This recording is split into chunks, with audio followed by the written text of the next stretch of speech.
Well, we have had a lovely Christmas and a not so lovely Christmas, and I'll explain why. So, Christmas Day was lovely. Pretty standard Christmas Day here in Japan. The sort of new Christmas Day, like Japanese style Christmas Day that I have become used to. It was just my wife and I and my daughter, who had recently turned 1 year old. So it was a lot more fun spending Christmas with her this time around because she was able to understand. I mean, she was only like 1 month old last time. So she was able to understand a lot more of what was going on. Not completely, obviously, but a lot more interaction with her. We bought her some Christmas presents, for example, and she was able to tear off a bit of the wrapping paper.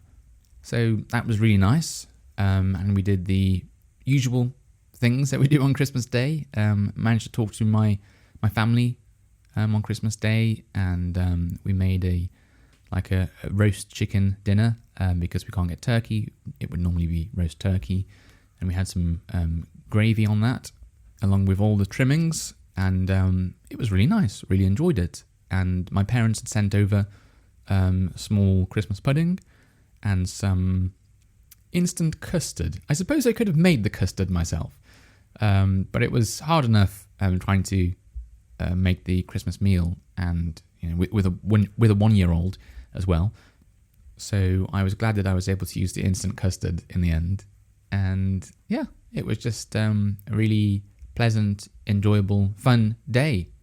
I had even managed to get some mince pies from one of the shops, like an import shop here in Japan, which I've never actually seen before. I've never seen anywhere selling mince pies in Japan. So that was a real surprise. And I suppose it added to my sort of Christmassy feeling, being able to have mince pies at Christmas time. And my daughter was watching a bit of The Muppet Christmas Carol. I really like Charles Dickens's Christmas Carol. And there are many, many versions of it. But the one that I like the most is the Muppet version of it. And I wouldn't say that I'm a huge fan of the Muppets. I don't really know much that they've done, to be perfectly honest, aside from the film I just mentioned and their version of Treasure Island by Robert Louis Stevenson, who was a Scottish author, interestingly. But I think both of those are really good kids' films, and perhaps that's part of the reason that I like their version of it so much. It's like a very family-friendly, accessible film, because the actual, like the real version, the book version, the Charles Dickens version of Christmas Carol is, I wouldn't say it was family-friendly at all, really, if ever you've read it. Lovely use of English, amazing use of English, by the way, but a bit scary and a bit unpleasant in places. But the underlying message is like a really good one for Christmas, about someone who's, Scrooge, the old character, the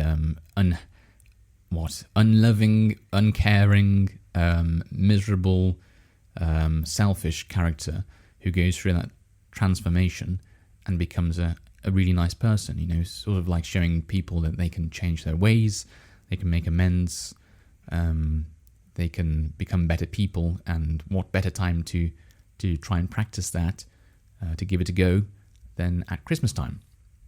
So they've turned it into a nice story, a family-friendly story, and it's one that I have been watching for a long time, probably ever since it came out. I had it back on VHS, if anyone knows what those are or can remember those. Video Home System, I believe that VHS stood for. And it was a cassette tape, a large one that you'd put in a VCR, a video cassette recorder. You'd pop it in and press play, and, it would play the tape and your film would appear. Oh, how simple things used to be. You didn't try and open up Netflix and then search through a load of rubbish films to try and find one good film that you're looking for, or I don't know, go to the search box and start typing in THE space MU. No, it was actually a lot more simple. You just picked it up off the shelf, opened it up, popped it in, press play. But technology now is amazing, and everything's become so much easier. I'm saying this sarcastically, of course, as someone who does like technology a lot, but at the same time still recognizes that in some ways not everything is perhaps better. Although the quality, of course, is much better than it used to be. VHS wasn't very good at all. But anyway, I've been watching this film since it came out. Probably the year it came out. I had it as a Christmas present from my parents, and we all watched it, and we all enjoyed it. And we've watched it many, many times. It's sort of like a Christmas classic. In fact, I wouldn't be surprised if I was talking about it in the last Christmas episode that I did. I probably was.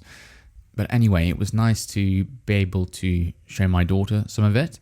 And I imagine I'll be doing exactly the same next Christmas when she's 2 years old and perhaps can, watch what's going on a bit more and understand what's going on a bit more.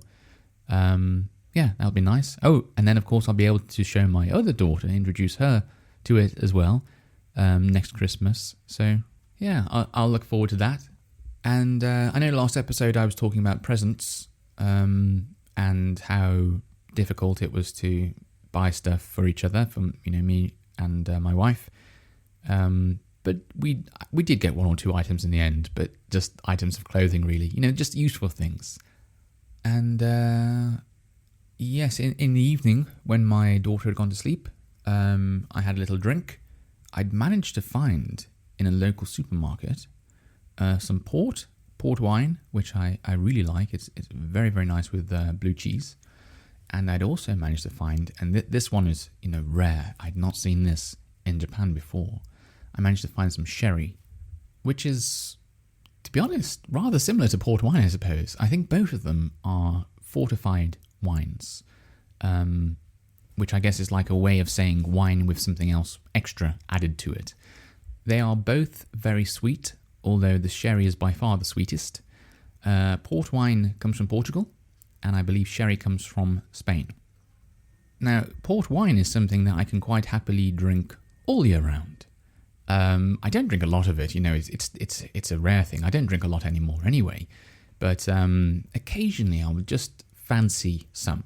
So it's the kind of drink that I'll buy, and I'll just sort of leave it in a cupboard for most of the year, and then I don't know, I'll be out and I'll buy some blue cheese, and then I'll think, ooh, I've got some port in the cupboard, and that would go very, very nice with this blue cheese. And I only have like the smallest glass, not even like a wine glass size, it's smaller than that, just to like accompany the cheese, really. But sherry, on the other hand, is a drink that I only ever have at Christmas. And I'm not even 100% sure why. I mean, I like the drink, obviously, and that's why I have it at Christmas time. But I mean, why do I have it at Christmas time? I'm trying to think, is there some kind of connection with sherry and Christmas time? The only thing I can think of is, this is going to sound weird, but I have this notion, this idea that Santa Claus, Father Christmas, drinks sherry. And I don't know if this is like an actual thing, or if it's some sort of like nonsense that my parents have made up. But I remember when I was a child, me and my sister, we would leave some, I'm trying to remember, I think we'd leave like a carrot, like a stick of carrot out for Rudolph, the reindeer, or maybe any of the other reindeers. And we'd leave like a very small glass, like really tiny amount, how I don't know, 50 ml, maybe 30 ml or something, of sherry, I think it was, for Father Christmas to drink. I mean, now that I think about it, it sounds like the most bizarre thing to do. I mean, assuming that Father Christmas was going around to everyone's house and receiving a small amount of sherry, he'd be absolutely, legless by the end of the night. He'd be on his back. He wouldn't be able to do his job at all. So I don't know where that strange idea has come from.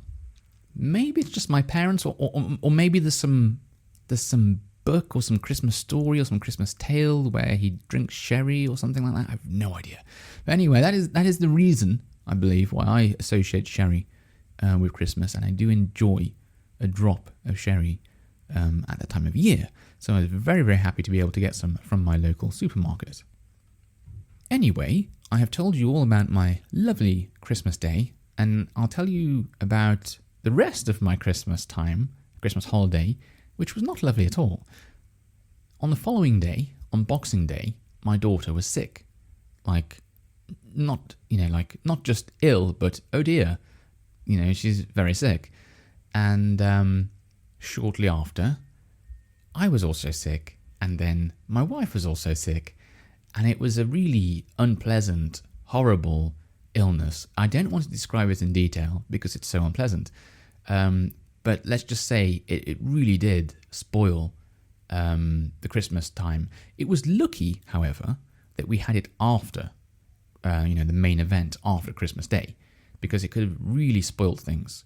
But wow, it was still unpleasant. And I know that next year I'm going to be thinking, oh, do you remember last year? Do you remember how unpleasant last year was? It was such an ordeal, such an unpleasant event that it's sort of like stuck in my mind. So, we're all going to be definitely thinking about that next year. But that unpleasantness aside, the actual Christmas Day event was really nice. So, I suppose that's all I've got to tell you for this year. And here's to 2026, I guess. So yes, see you then. Bye-bye.